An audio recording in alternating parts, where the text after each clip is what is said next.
The Prentice Alsop Heating and Air Coaches Corner, fueled by Donut Country and McDonald's Murfreesboro on FM 101.9 and AM 1450 Murfreesboro, FM 100.5 Smyrna, and streaming at WGNSSports.com. John Ding is back with you here on the Prentice Alsop Heating and Air Coaches Corner, and we are very fortunate to have, which we've never done this before, and there have been a lot of winning football teams, but we decided this year that we were going to have time to talk to a coach that has actually won. And Kevin Creasy's here, our guest, Oakland Patriots head coach. I could list all the accomplishments, but I really want to talk, and I know you do too, a little bit about this team this year. Just, and then we'll kind of talk about general past years. But it has been such a joy to watch them play this year. And I don't know, I may be wrong, but there seems like a piece with you too with them. You knew something I think that maybe some of the rest of us didn't know, but I think you felt good about this team this year. Yeah, real proud of this team. Coming out of spring ball, there were some question marks for sure. We didn't get to have a spring scrimmage. Somebody canceled on us last second. And so we were, a little up in the air about, how we were going to be. Graduated some real good seniors, had a 2-year starter at quarterback, my son leaving. And so definitely some question marks at quarterback. And you look at what we had coming back on defense, lost some really good guys on defense, but we just had a bunch of guys step up. And a lot of times these guys were just overachievers. I mean, the best thing I could say about them and the best compliment you can get from the other team's coach is, man, coach, your guys just play so hard. And that's the best thing we got going is whether they're a 4-star and, highly recruited, or whether their last game was the other night, anybody gets on the field and wearing our jersey, they just play their hearts out. And that's the kind of guys you want to coach. Those guys, they know what the standard is. They know what the expectation is, and they lived up to it. And like I said, just played their guts out. Yeah, I know you're proud. I mean, yeah.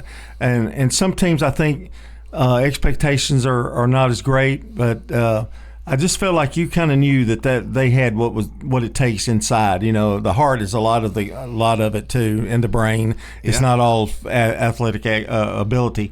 I wanted to talk about the quarterbacks, because coming in, you got a freshman, and what Cam is he's sophomore? Yeah, Dante, he's a junior. Junior, okay. Yeah. And so a lot of question marks, but boy, they performed. I mean, they were just consistent, and that's a lot to say for guys that really didn't play that much the year before in terms of quarterback. Yeah, so one of them's playing middle school ball. I'm talking to him about, what kind of experiences he's had, and he's like, yeah, coach pretty much let me call my own plays. So I was like, okay, things are going to be a little different around here. I think the learning curve was tremendous. And, Dante had been coached up and had some experience in 6A ball, and so he had an advantage being a little bit older. But every other rep they shared. Every other play in every game they shared. We thought maybe there'd be just one guy that would take over, after the non-region contest, but they were both so good at different things. It was like a defense would have to prepare for two different offenses. Yeah. So we felt like that was an advantage for us to keep both of them on the field. There were a few times this year where both of them were on the field at the same time. So that definitely could cause some headaches, for a guy calling defense. But no, those two, just to know where they came from to where they ended up, man, they made tremendous progress and did a great job of leading our team, especially on offense. And, led by example a lot of times. We've got plays designed where our quarterback could toss it out there and then go lead block. And it's just crazy how much they're willing to do to help the team out. And then, Dante has a key block for us to, tie the ball game against Green Hill when we're losing the whole game.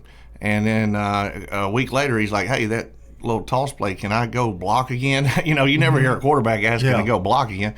And sure enough, he did it, and that turned into a touchdown. So, just you can do a lot with a bunch of guys that are just unselfish. And the best thing we had going is those dudes got coached up during practice, and there was no, back talking. There was no second guessing. If a coach told them to do something, they did it. And that's not always been the case everywhere I've been. And I love the fact that everybody just kind of took their little chewing and moved on, and understood that, everybody was, going to get corrected. Everybody was going to be held to a standard. And like I said, from our worst player to our best player, everybody got on the line, did what they were supposed to. And when their number got called, you could tell they'd been coached up. About the game, Coach, and I don't want to spend I want to talk a little bit about the legacy a little, but in the game, that offensive line, one of the greatest performances I've ever seen. If I'll put you on the spot, if you can name the names, but I was so impressed.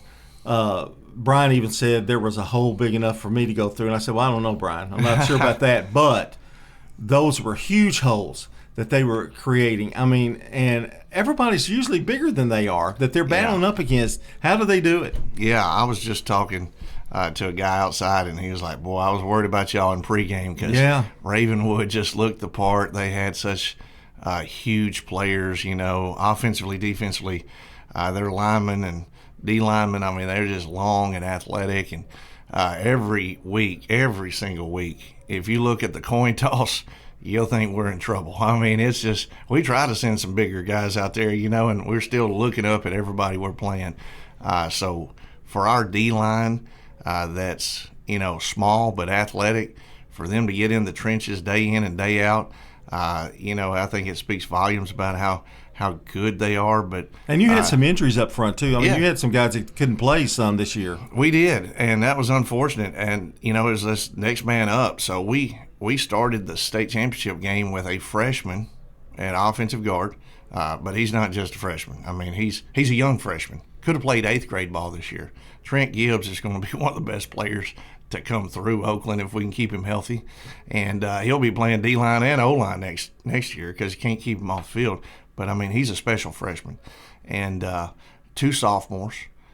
We had a junior. We only had 1 senior on the offensive line, so we're really only losing 1 guy. But Keyston Stewart was a senior that's going to go to UT Martin, snap the ball, and, has like a 35 ACT.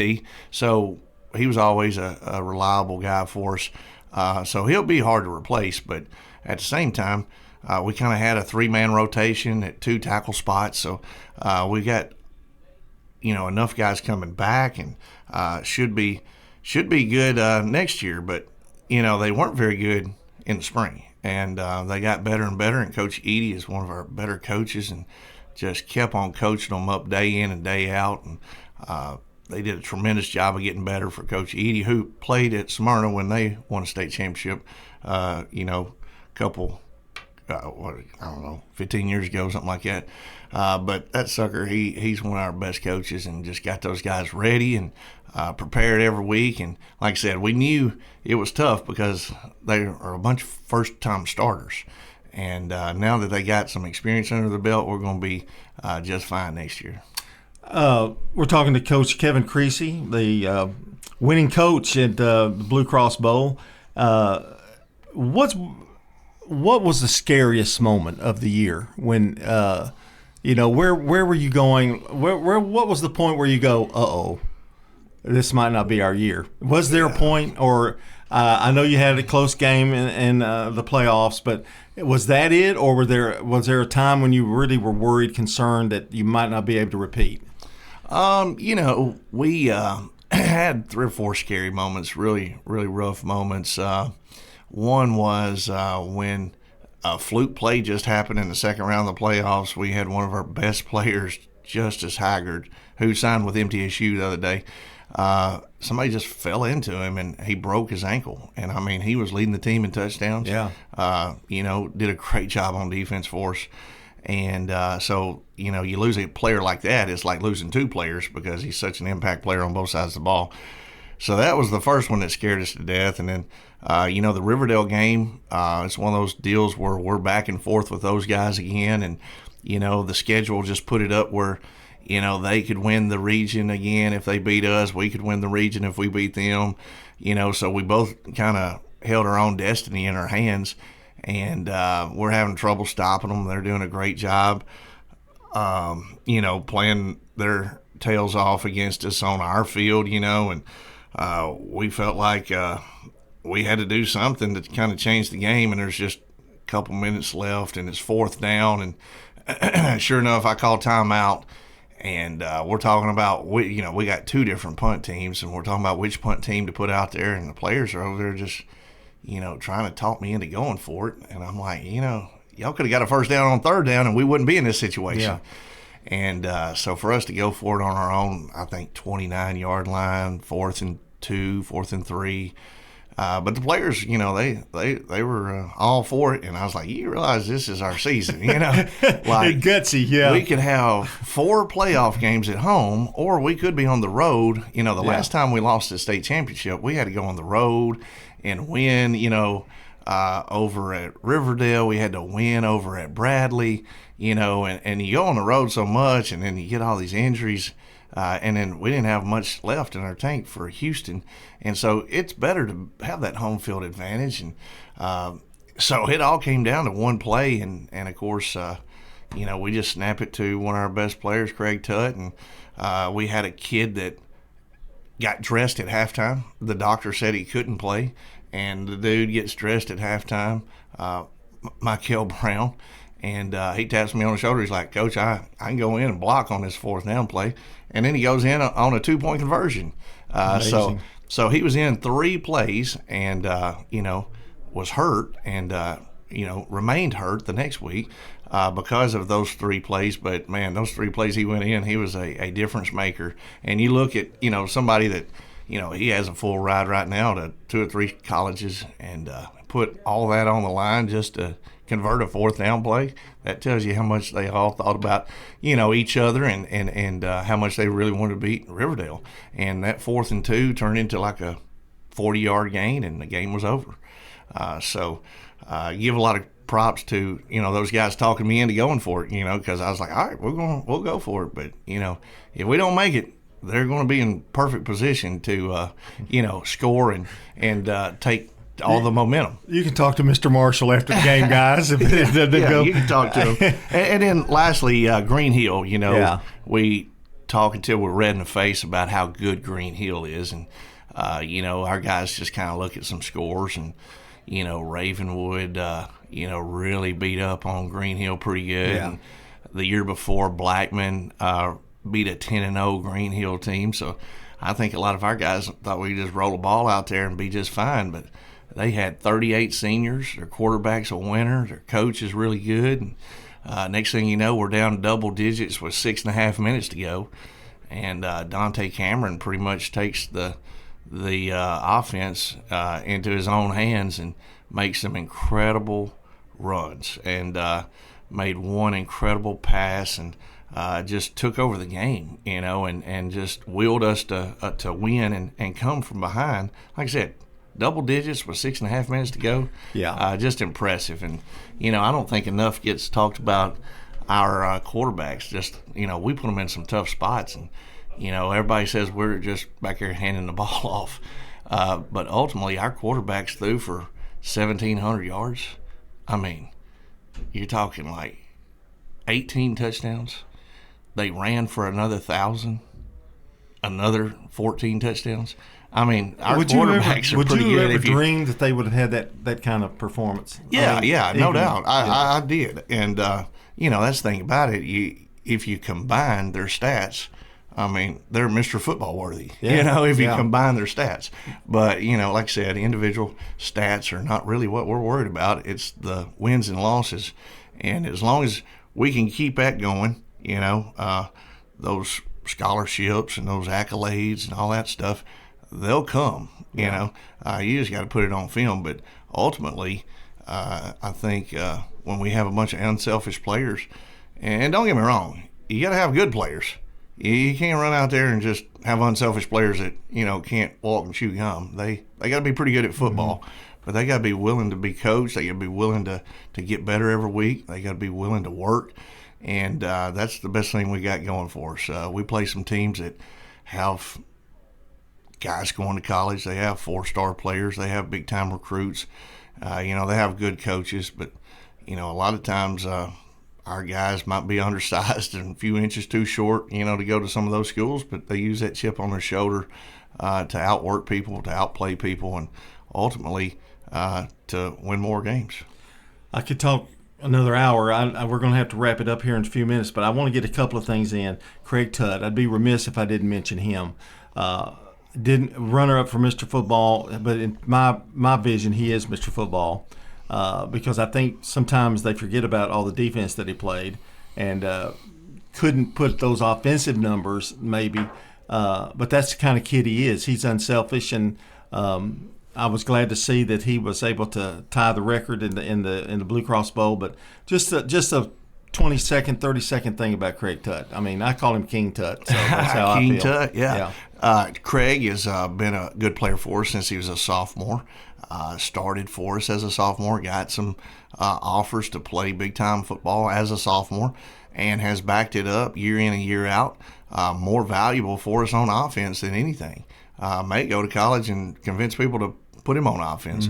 But the thing about Craig is, if you ask him what his goal was as a senior, it was to win a state championship.